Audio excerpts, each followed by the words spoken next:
Hey everybody, welcome to another edition of Jeep 411.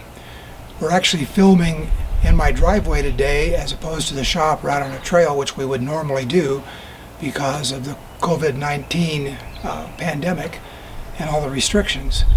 So hope everybody's doing fine. We're doing good up here. We've had very few cases in the Big Bear area, so we're very lucky.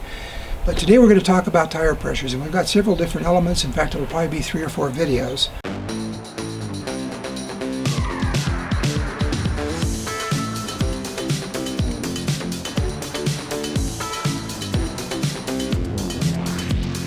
Yeah, you know I bought the time and I never waste. Got to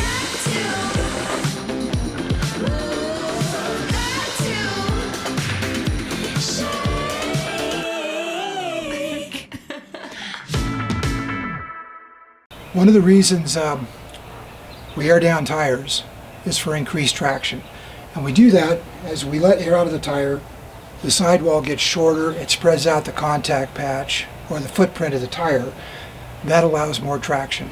You've got more rubber on the ground, gives you more traction.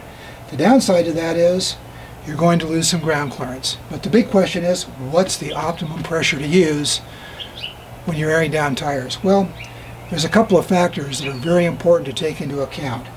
We're running the Nexen MTX, the Rodian MTX tires.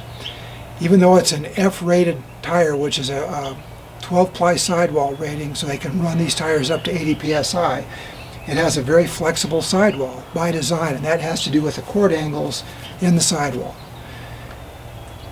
So that is one of the factors. The softer the sidewall is, in other words, the more it flexes at a certain pressure, the less you have to air down the tire to get the desired contact patch or footprint that you're looking for. The other factor is the weight of the vehicle. How much weight is resting on this tire? That's a very important factor.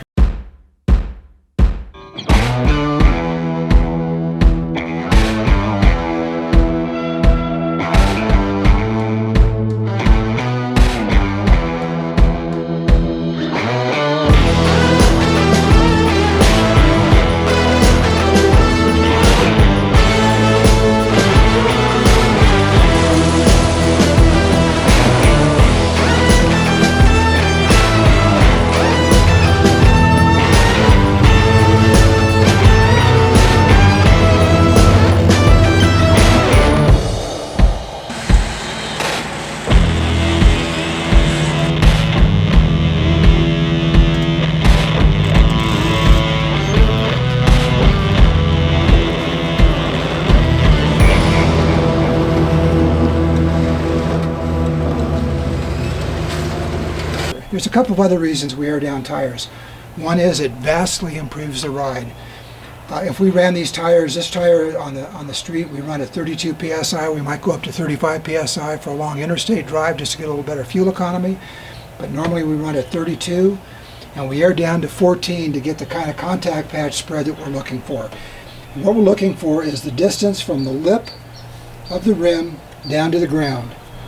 In this case, 37-inch tire, 10-inch rim. This is approximately 10 inches, but that would be up in here at the lip.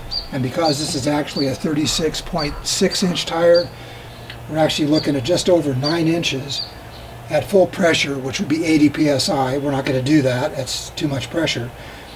So we actually want to reduce this between 10 and 15%. So if this was 10 inches, we'd want to go down between 8.5 and 9-inch height, which would bring this down to about here. Bring the edge of the rim down an inch to an inch and a half. Since we're looking closer to 9.25-inch tire, we're looking more like coming down to somewhere between 8.5 inches to 9 inches, maybe even 8.25, 8.3. The point is, you're going to find that optimum point is going to be somewhere in that range of around 15% reduction in sidewall height. That's very important to let that tire flex. It gives more traction, but more importantly, it's going to let the tire flex and wrap around rocks. That's a big deal. That's one of the ways that you can make rock crawling a lot easier, is by having this tire flexing over rocks. The most important part of that is when you come up to a rock or an obstacle that's actually higher then if it comes up to this point on the tire, it's higher than halfway up the tire. The vehicle, with a lot of pressure in the tire, the vehicle would actually have to move backwards to climb up over that rock. But if you have a low enough pressure, in this case, 14 pounds in our Nexen Rhodian MTX tire, the tire will compress enough, flex enough, to wrap around that rock and allow you to climb up that rock. It's a big deal. It's really important to take that into consideration. Another reason for airing down tires is it reduces the chance of a puncture, especially in the sidewall. Sidewalls are more vulnerable, although it's more likely to get a puncture in the tread, between the tread blocks. It could be from a screw, a nail, a sharp rock, but it's less likely because this part of the tire is tougher and there's not as much exposure. The sidewalls are more exposed but less likely to get a puncture only because of the circumstances. Usually happens when you hit a sharp rock going fairly fast, 15, 20 miles an hour, and you clip a rock that's got a sharp edge and it slices open the sidewall, or you slide into something that's sharp.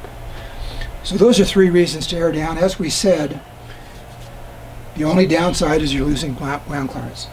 Another reason to air down is by spreading the load across the footprint. A bigger footprint means there's less load per square inch of tire contact patch. That actually reduces the damage to the trail. Less dust, but less erosion. And that's very, very important for keeping our trails open. So keep that in mind when you're out wheeling. Airing down is a really good thing to do in spite of losing some ground clearance. I hope you enjoyed this episode of Jeep 411. Please comment, and if you have any suggestions for future videos, put that in the comments and we'll see what we can do.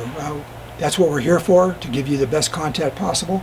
And while you're at it, click that little bell, subscribe, and like and share this video with your friends. See you next time.